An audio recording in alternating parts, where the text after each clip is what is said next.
Well, thanks everyone, and thanks to the Fundación Rafael del Pino for hosting this fantastic event.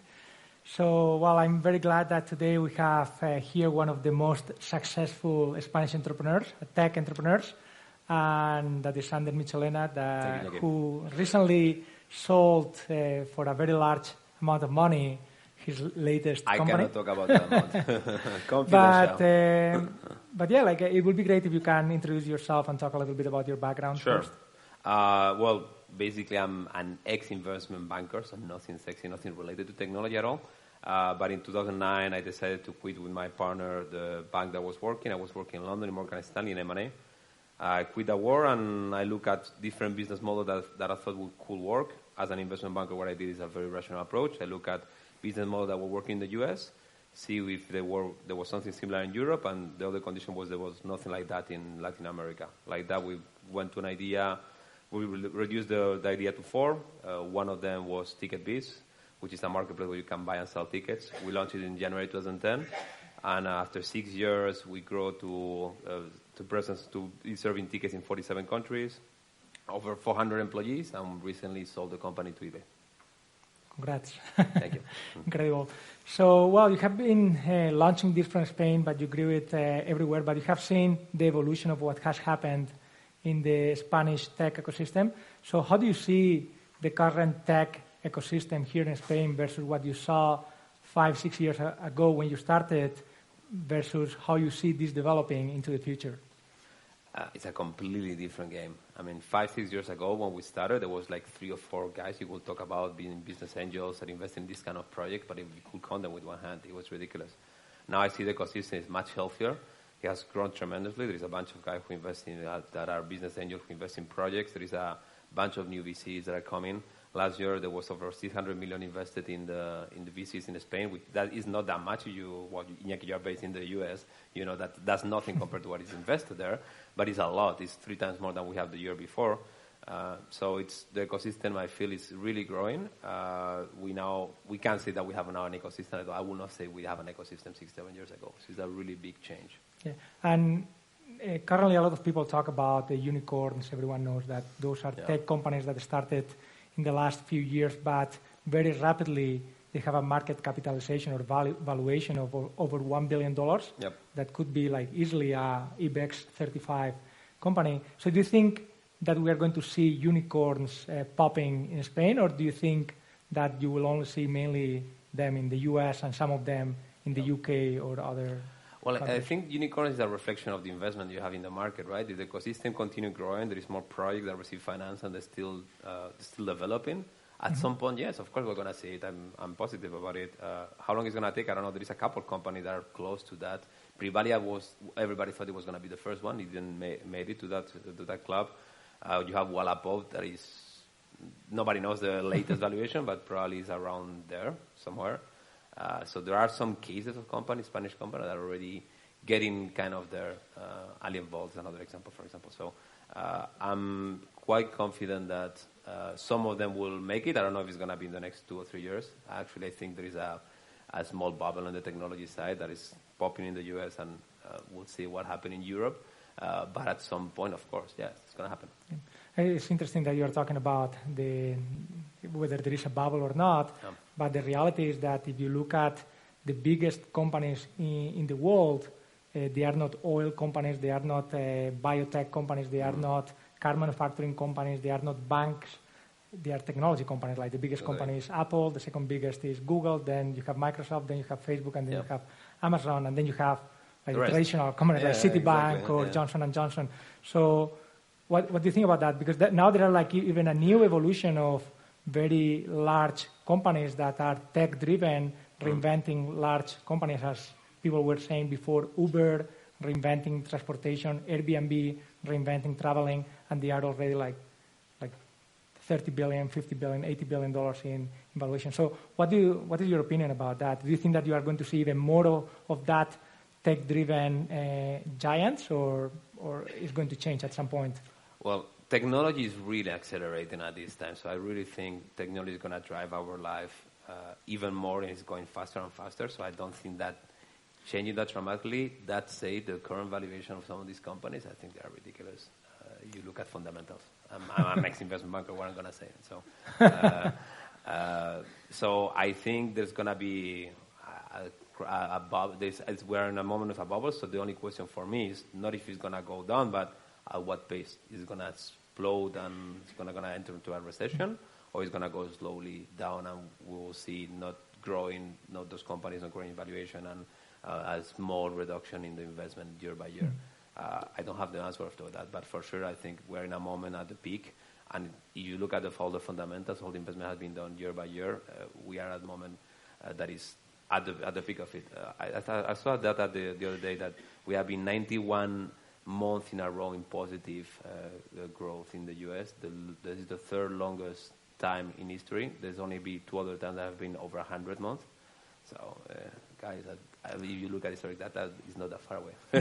And how do you compare that with China, right? Because in China, you are seeing also like a new company like Tencent, gaming companies, social networks that are very focused on China or Southeast Asian markets, and they are almost as big as the Americans, like Alibaba and so on. So do you think that you are going to polarize like these large companies and having them only in the US and China or Asia, or do you see them coming up from Europe as well? The problem for that is, well, the big difference between US, China, and Europe is US and China are unique markets, right? You launch a company, your market size in the launch a company in the US is the entire US. 300 million people with a very developed economy that can buy your products. In China, it's 1 billion, a little bit less money, but growing tremendously, right? So your market size is completely different. In Europe, the problem you have is you have no one market, you have 25 markets, and that makes completely different dynamic. When you launch a company in Europe, you need to think first, the local market, even, for example, in our case, in Ticket, we still very fast on going global. We launched, as I say, in 5-6 years, we launched 47 countries. But each one of the countries in Europe was a new launch for us. So you need to adapt the page. I'm not talking only about the translating the page, but you need to hire new local providers. You need to get new transport agreements. You need to do everything. It's like we're starting, like opening a new business again. So that's the big difference. That's why it's much harder for unicorns to raise in Europe, although I don't say it's impossible. It's happening right now. There is unicorns in Europe. Right? Yes, Spotify, Skype. Exactly. There is unicorns in Europe, but it's harder, and there will continue to be less unicorns in Europe as far as we don't have a real common market in Europe. That's my personal view. Yeah. And now that you are talking about your challenges, one of the challenges to grow internationally in 47 countries, I have to say here that when I met Ander, it was probably 2009, 2010, after I graduated from MIT, that I was starting my first company in New York. But when I was coming here to Madrid, I remember meeting you in a very tiny office, very close to the Fundación. And you had probably... around here, very, very close by. Like probably you had 10 employees, and as of this year, you had 400 employees. Can you talk a little bit about the challenges that you had to overcome to go from 9 people in a small apartment here in Madrid to 400 people in multiple offices around the world in a period of 5 years, and being as young as you are without experience? Definitely. I'm 33, so definitely. Well, nobody prepared you for that, right? I mean, I didn't manage people before actually creating Ticket, so it was my first experience as an entrepreneur, my first experience as a director as well. So it's hard. You learn on the job, right? It's really, you learn, and we will say, I'm going to say this one in Spanish, aprendes a hostias, but it's true. It is what it is. You get mistakes, you need to recognize them. If I have a key takeout of what has happened, is that you need to learn what you are good at, realize that the sooner that you realize that is the better, and start getting people around, talented people around that complement you on the things that you are not that good. And I think that was one of the key things that we did at Ticket very quickly. We realized that me and my partner, we both came from investment banking. We didn't know anything about e-commerce. We didn't know anything about the secondary ticketing market. We didn't think anything about marketing. So the first thing we did is hire people who knew about these things. We hired a couple of people that work in the competitors, who knew how the competitors were organized, who knew what they were doing, who knew about the secondary market. So that's, for me, one of the key things I take out of this is, look, you need to realize what you're good at, what you're not good at, try to get the right talent on board as soon as possible.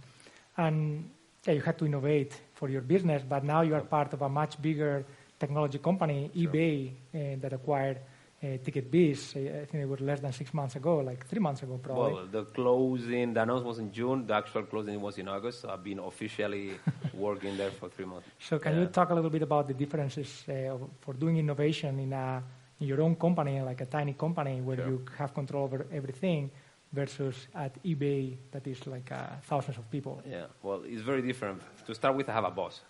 Yeah. I didn't have a boss before, so right? So it's very, very different. You cannot do whatever you want. You need to go to ask permission for certain things. So that really changed the game. But also, it's harder to do innovation in biggest companies. It's very hard because you try to, okay, we're going to do this that is new, but you need to go through a person who needs to approve it, and that person, nobody, the feeling I got is, it's harder to approve things because nobody wins anything on approving it. So it's, okay, I don't approve it, you need to talk to these other guys. So you start going around the organization. At the end, you lose 2-3 weeks to approve something that before it would have been done. Okay, we're done it. That's it, right? So that's my biggest frustration so far, trying to navigate how it works inside eBay. I'm working on it, but my feeling is that it's much harder to innovate in bigger companies, and that's why startups are there, right? Because there is segments where in a small company you can organize it very efficiently and innovate, and that's why big companies acquire small companies like ours, right? Yeah. Just to actually get that gap that they weren't able to do by themselves. Yeah. And now that you have become a role model to a lot of future entrepreneurs, many of them here in the room today, can you give any advice to the young entrepreneurs that are watching us today in streaming or here in the room? Sure. I mean, a lot of people always tell me, oh, I don't know, I have an idea, but I don't know if it's the right time to do it.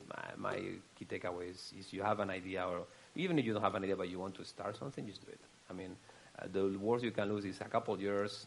You're going to be able, it's a good experience. Now, actually, Spain has completely changed. Before, it wasn't good seeing that you get out of the regular labor market, and because you wanted to start your own project. Now it's actually a good sign that you have tried to do that, tried to create a project. It's seen good by companies. That's completely changed, and that's something that has happened in the last 3 or 4 years. So you don't lose too much. You might lose some time, a little bit of money. You invest on the project, but it's worth to try. It's not you're going to ask all your life what will have happened if I've tried it, and it's a question that you don't want to have in 20 years, basically. Just do it. Exactly. So we're going to open up to some questions. I don't know if anyone in the audience has questions. I think there are some mics around, and they can pass them around.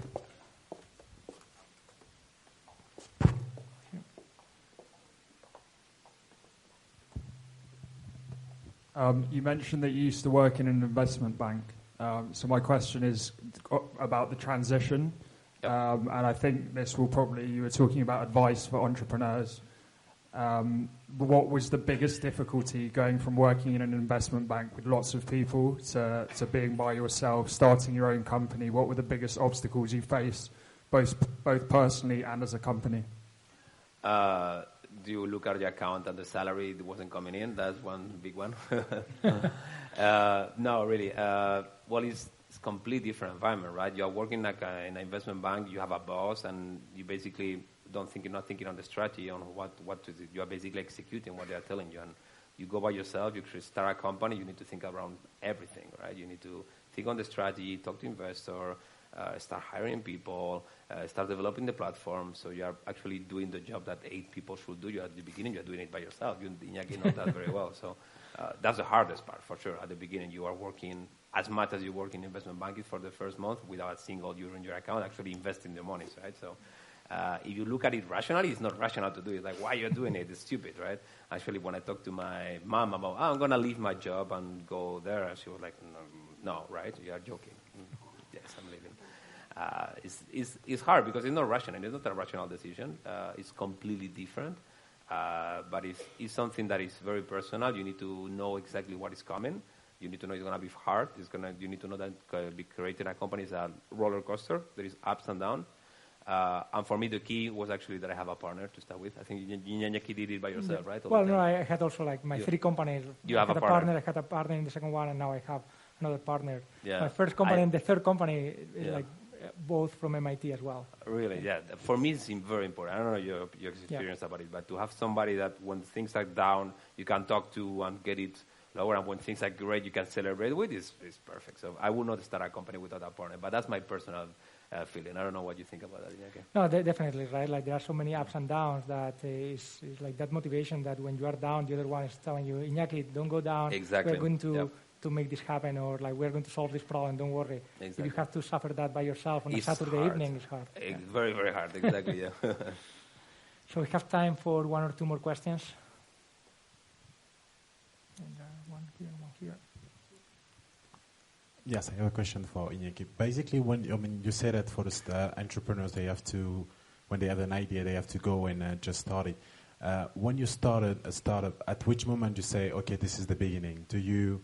It is when you receive the first investment. It is when you just go and register your company. At which moment you say with your partner, okay, now we start our company, we start our business? It was for you, say Iñaki. Well, I think I can refer to you. It's Iñaki and I'm sorry. Okay, for me, like, the most important one is when you are full-time. Even, the salary, I didn't have a salary for 1 year. I had employees. We had raised a little bit of money. I didn't have a salary. So it's not when you have a salary. It's not when you have a product life. It's when you are full-time spending like all your brain cycles thinking about that idea. Nothing else is distracting you. I totally agree. We tried to start the ticket business, the Proyectos project, working in an investment bank. 3 months didn't really work. You couldn't do anything, right? I used all the weekends, whatever free time you have during the day, so pretty much nothing. It was impossible. So until you actually quit your old job, start focusing 100%, you are not really on it. I totally agree with Iñaki. Yeah. One final quick question, or somewhere over here. Okay. I have the mic.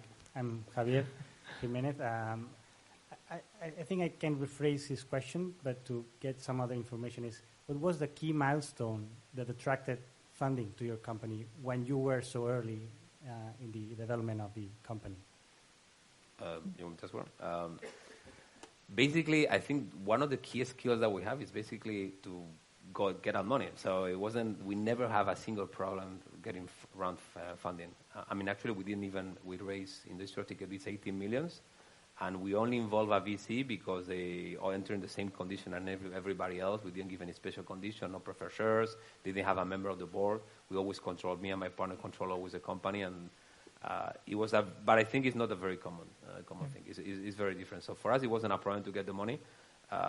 Basically, when we went to investors, what they saw is, okay, you have a model that was working in the US because it was a copycat of a model that was working in the US. The model was out of the question. This model works. So it wasn't a question of if this model is going to work, it works. It was more a question, are you the guys to execute it? And I think investors realized that we were the guys to execute it, that they believe on us, and they were actually quite fast getting the right people to we knew what we knew how to do, and we were getting the right people to fill the gaps. So that was very important. That's why we never have a problem raising money. I don't know what your experience is. Yeah, my experience in my 3 companies, the first company we raised $7 million in the US, the second company $3 million, and this latest one close to $10 million. Yeah. And we were very focused on building the company. And when you show results and you have milestones for the business, investors come to you. It's very, very common, right? If you are trying to convince them to give you money to do something else, it's much better to go with results, and then they give you money for the next milestones. I think that we don't have time for anything else, but Ander, thanks a lot for coming, and remember everyone, just do it. All right, thank you. Gracias, señor.